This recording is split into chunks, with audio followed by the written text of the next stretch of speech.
isin dhaggeeffatanii tukureetti gootayetti isinitti hima malee.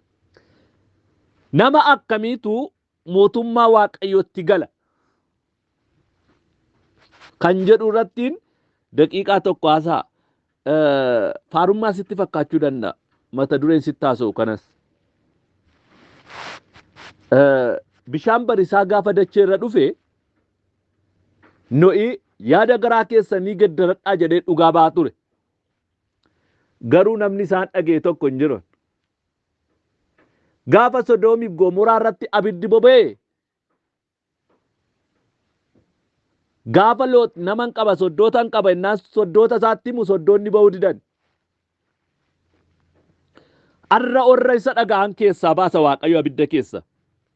Salphina keessaa warra isa dhaga'an baasa Waaqayyo.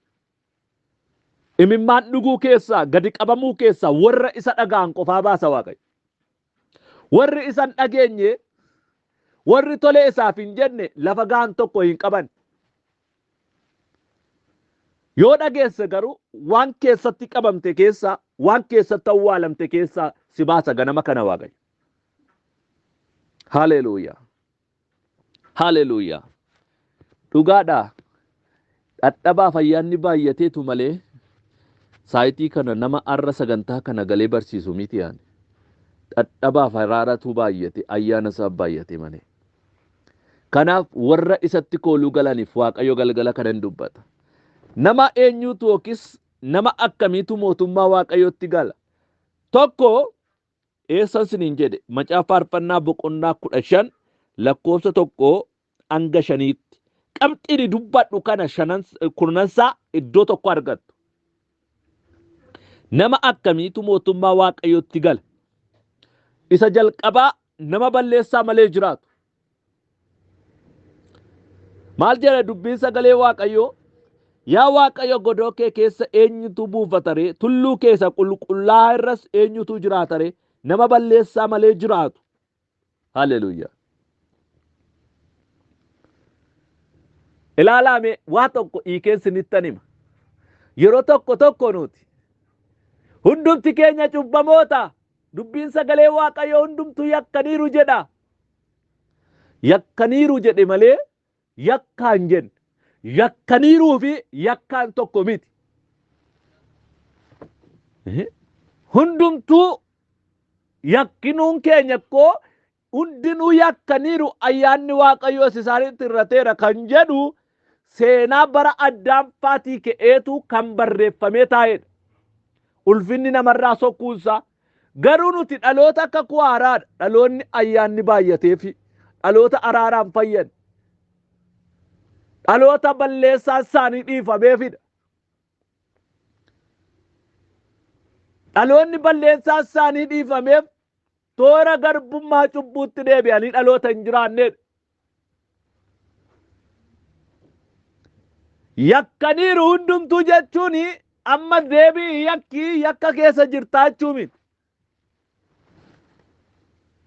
Kaleessa toora jireenyaa keessa Waaqayyo duukaa diina turtee amma garuu araaramtee taadha. Malee karaa siisaa qamiti ani cubbamaadhaan yakkeera. Maalidha? Araara keessatti akka tof ilaaltuun malee booris irtaanis toora sana keessa akka itti dhaabattu miti. Nama balleessaa malee jiraatudha toora Waaqayyo yookiis mootummaa Waaqayyoo keessatti kan galu. Nama balleessaa malee jiraatu jechuun akka durii miti ayyaanni Waaqayyoo waggaatti dhufa miti. Yookiis aarsaa oolaa qalteetu araara sii ta'a miti. Waan goote arraaf yaada garaa kee gedderachuu si kendiitti utuu biiftuu sitti hin lixiin. Of haaressitee balleessaa kee qulqulleessitee Waaqayyo duukaa nagaatti jiraachuu qaba. Nama balleessaa malee jiraatu jechuun. Si kendiitti of haaressuu qabda. Daawit caalaa namni balleessaa hojjete jira dheenaman. Garuu Daawit garaa laphee ijoollee qaba. Saayitii kana cubbuu hojjetee deebee kufeetu gangalata. Ati garuu cubbuun suusii sitti ta'eetu fuunfataa deemta. Inni Daawiti Daawitiif si gidduu garaagartummaa jiru. Daawiti waan hojjedheera uwweedhee. Na biran darbiin kunooti balleesseera foonuma kootu akkas na godheedha. Ati garuu waaw isa yuun dinqisiifattaaf. wanti nuti kaleessa goone sun naman xaamu yookiin naman dinqu hantalittiirraa gashine mucicharraa badii balleessetti of jejja. Kanaaf balballi mootummaa Waaqayyoo mitiiti jiruun iyyuu sitti cufate jechuudha. Jireenyi iyyuu akka kanaa sitti bitaacha. Haleluuyaa. Kanaaf namni mootummaa Waaqayyootti galu nama balleessaa malee jiraatudha. Inni lammeeffaa nama wanta qajeelaa hojjetu. Waan qajeelaa maaliif hin hojjennu beektusin? Namaaf waan qajeelaa kan nuti hin hojjenneef boonna caala jennee waan sodaannuuf waan biraan miti. Dhugaa isinittan hima.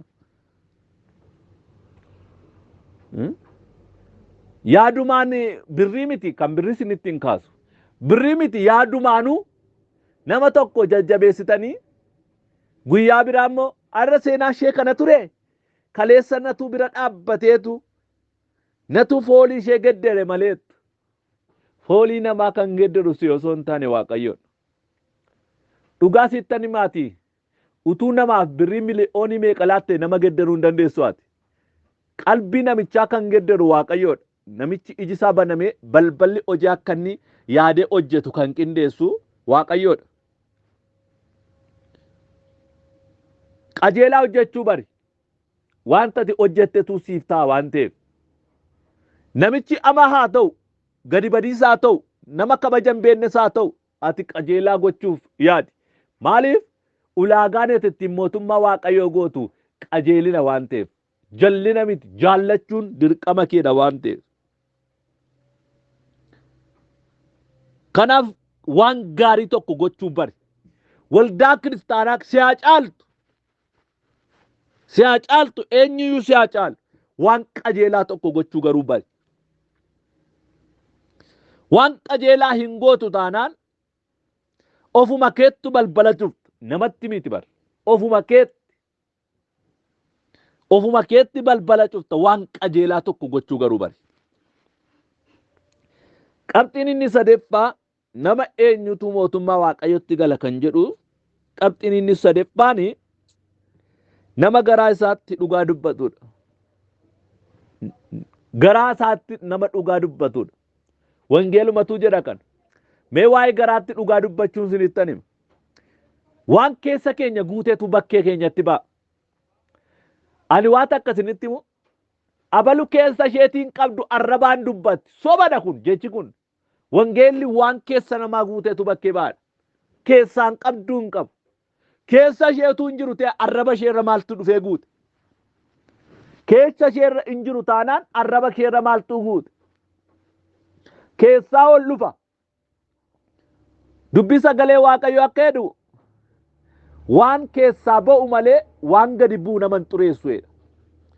Isa keessaa ba'uudha kan guutee dubbatu. Dhugaan keessa onnee kee yoo jira ta'e nama amansiisuudhaaf 99 gamaa gamana aafa walitti hin sassaabdu. Dhugaan kee dhugaa ta'a jechuudha. Kanaaf dhugaan laphee kee keessaa ba'a dubbiin dhugaa dubbachuun kee. Arraba kee irraa sobni madde miti laphee makee keessatti soba guute yuuti. Soba laphee kee keessa guute baasiitii dhugaa onnee kee guuti. Waan keessa kee jirutti fakkaattaati. Waan keessa kee jiru fakkaattaati. Dhugaan sittaasa. Amma sagaleen koo dandeen isinitti iyyee barsiisa. Na dhaga'aa. Dhugaan onnee kee guutu fakkaattaati. Dhugaan arraba kee irra jiru dhugaa isa onnee kee duukaa jiru tokkodha. Maaliif? Waan keessa kee guuteetu haasaa waan ta'eef. Nama dhugaa dubbatu. Nama garaa isaatti dhugaa dubbatu. Namni garaa isaa keessa dhugaan jiru bakkeetti dhaabatee sin sobu. Bakkee dhaabatee sin sobu. Afaanin sitti hin kuulu. Afaanin namni si kuulu keessuma isaarraa maddeetidha. Maalirraa qaba jiraattis baddee sedhee sobee sitti fakkeessa jechuudha. Kanaaf mootummaa Waaqayyootti galuu yoo barbaadda taate qabxiin inni sadeeffaan garaa kee keessatti dhugaa yookiis dhugaan maal akka ta'e sirriitti hubachuu qabda. Qabxiin inni arfeffaa nama akkamiitu mootummaa Waaqayyootti gala kan jedhuu fi nama arraba qaratee asiif achi hin lamne. Nama arraba qaratee asiif achi hin lamne namni mootummaa Waaqayyootti galu. Nama waan hin taane keessa hin oolle arraba isaa waan argetti hin cuufne. Nama obboloota walitti hin buune, nama oduu odeessu amattu, nama jechuudha. Hamattoonni mootummaa Waaqayyootti hin galan. Isaanitti guyyaan irraayyuu dukkanaa'eera maqaa Yesuusiin amattoota taa dukkanaa'u. Eeyyeen abaareera. Haa gogana harrabni amattootaa haa gogu. Isaanidha waldaa qulqulloota saba Waaqayyoo gidduu galee kan diige. Hojii isa hamaa sana hojjetu isaan. Obbolaan walitti naqanii, geggeessitoota walitti naqanii, of mo'uu dadhabuu isaaniidhaan, of qabuu dadhabuu isaaniidhaan isa kana hamaa sanaa ta'aniitu jaalala obbolootaa diigu waldaa qixxa lamaan ta'anii.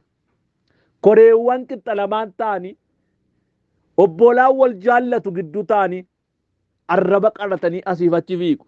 Ishee kanaan abaloo akkasiin jetteedha. Ishee sanaan abaloo akkasiin jetteedha. Obbolaan nagaaf jaalala qabu baay'ee diigan. Maqaa Yesuusiin gubaa'ee kana keessaa amantoota as keessa dhufan gidduurraa hamattoonni arrabni isaanii kan hidhame haa ta'u. Heeyyeen nama arrabni isaanii gabii qabudha. Mootummaa Waaqayyootti kan galan. Nama harraba sirrii qaban. Nama dubbannaa isaanii sirrii ta'e. Nama Waaqayyoon bichaa ilaalanii deeman jechuudha.